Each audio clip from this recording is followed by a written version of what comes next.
Guys, welcome back to Hugs and Honey. I am Mama. Good to see you today.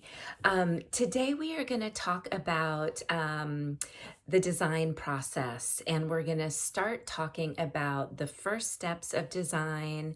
I'm going to teach you a little bit about interior design, and I thought it would just be fun for us to do this together because you have your own space, I'm sure, at home, right? Whether you share it with a sibling or you have your own, it would be really, really great to create an environment that when you walked into your room, you felt awesome, right? Like, how great would it be to just open the door to your room and be excited to go in there and to feel like it's like giving you a big hug and that it's like very representative of you and who you are and what you like hanging stuff on the walls that you like and the colors that you like, the bedspread and the pillows and all the different accessories that you can have in a room, to make it really personalized and customized and feel like you.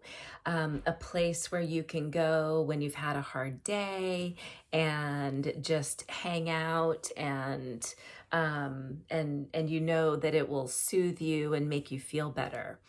And there are so many great examples of design and creative ideas to make spaces really feel like you. And so, but before any of that happens, you have to go back to when the designer was presented with the challenge of a project. And for our purposes, we're going to use your rooms as our project, okay? And the designer needs to say, okay, this is what I have to work with, okay? So like, this is the specifications of the project.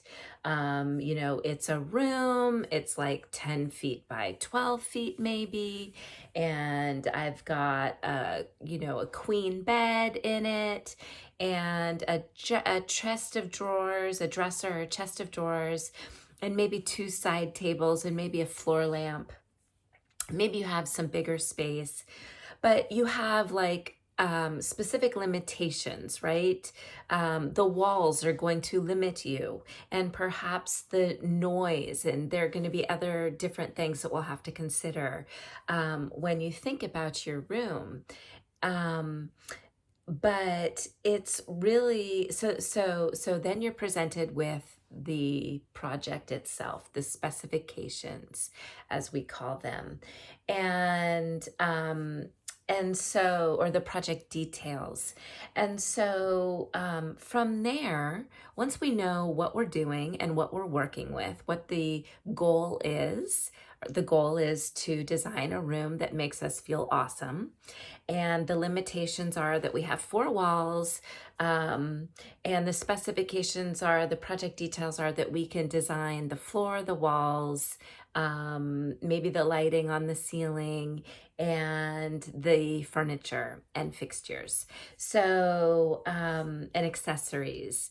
The accessories are like the little details, like the little lamp or the candlesticks or the little sculpture that you might have, just like little accessories. You might have a desk in your room. Anyways, so those are the parameters that we're working with. So once we know this information, really great design is inspired by something.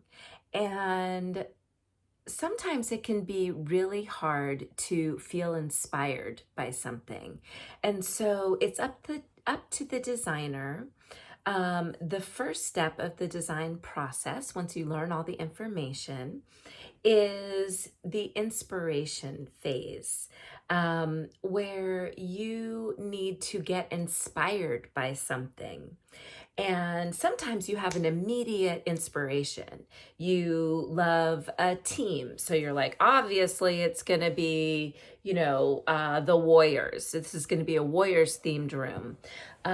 Or you could like astrology. And so you have like moons and stars and, all sorts of different things. But it might come to you immediately. Or you might be like, I got four walls and a beige carpet and nothing is coming to mind. I have no idea what I'm going to do.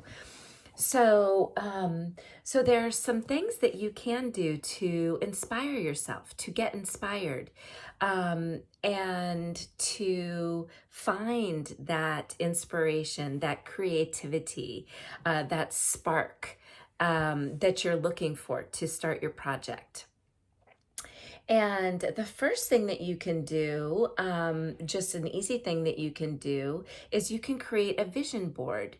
So you can start, maybe collecting. Actually, you know what? That is not correct. Um, we would not start a vision board. I would suggest, sorry, I didn't have these listed out. um, I would suggest sort of meditating on it, really, like closing your eyes and just thinking about the project and the details and the feeling that you want to create in your room.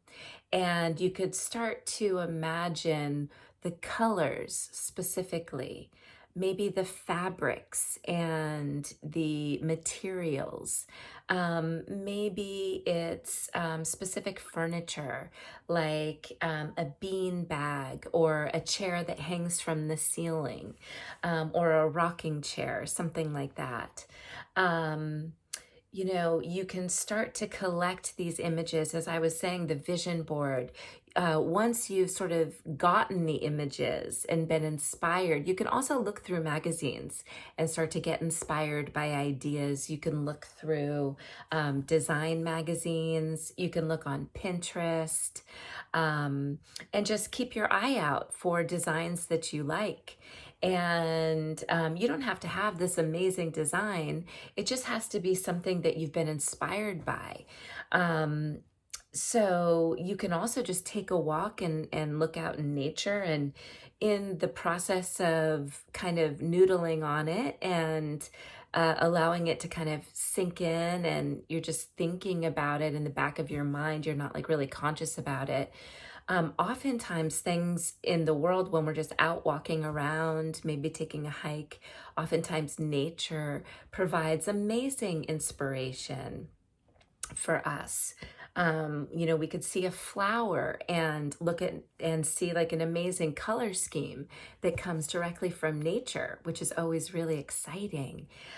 Or you could see a bird, and maybe it's like the image of the bird, the outline of the bird, that might inspire you to do a decal on the wall that's like a big graphic, that you could create and design your whole room around.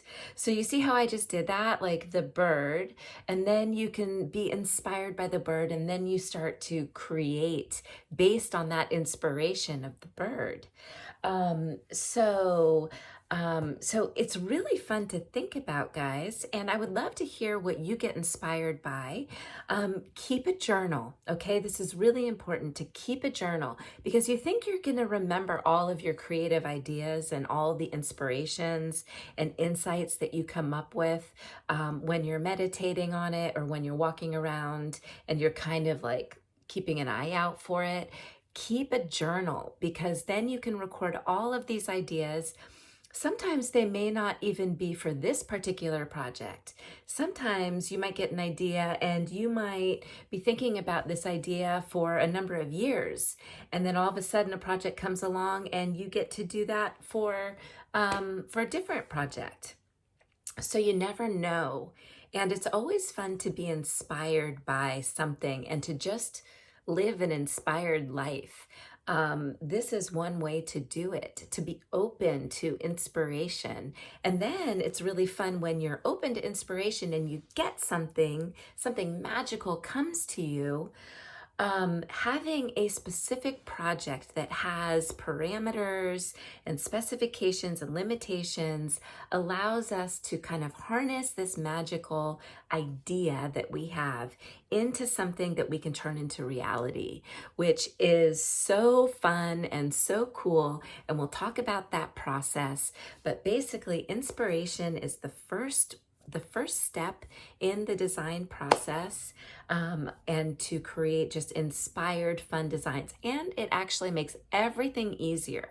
When you know what your inspiration is, what you're inspired by, when you get confused when you're making big decisions about furniture, colors, or placement, or why are we doing this, you go back to your inspiration and you consult the inspiration and the original idea for why you chose to do something. And that can really help you stay on target, keep your brand identity, keep your theme, your design cohesive together and evolving along this inspired idea. So anyways, guys, I just wanted to share that with you today. I'll give you a couple of days in between this step of the process and the next step so that you, can start to get inspired with your own room, whether you have the opportunity to actually change your room right now, like drastically, or just like create a design plan and I have the hiccups. And at least you get to design something and create something and you have a plan. So you'll be able to execute it when you can. And it's just fun to do anyway. It's just creative and fun. And it's like a fantasy. It's like you can create this like magical world in your mind. And the fun part is to pull it out of your mind and put it on paper and try to sell your parents on it, which we'll talk about.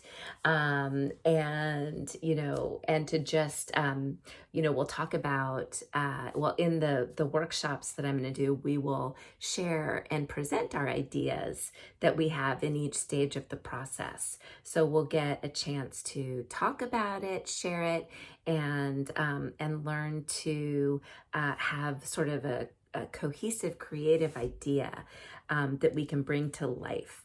And that is just the magic of life, guys. It is so fun. And you can do this with every aspect of your life. You can do this with your grades, with school, with athletics. You just have to dream it. And then you start to walk the path towards making your dream a reality. And it all starts with inspiration. Okay, super important step, super exciting step. And I wish you all luck. Let me know how it goes in the comments, okay? I see you, I hear you, I'm here for you, and I love you. And I'll see you tomorrow. Bye.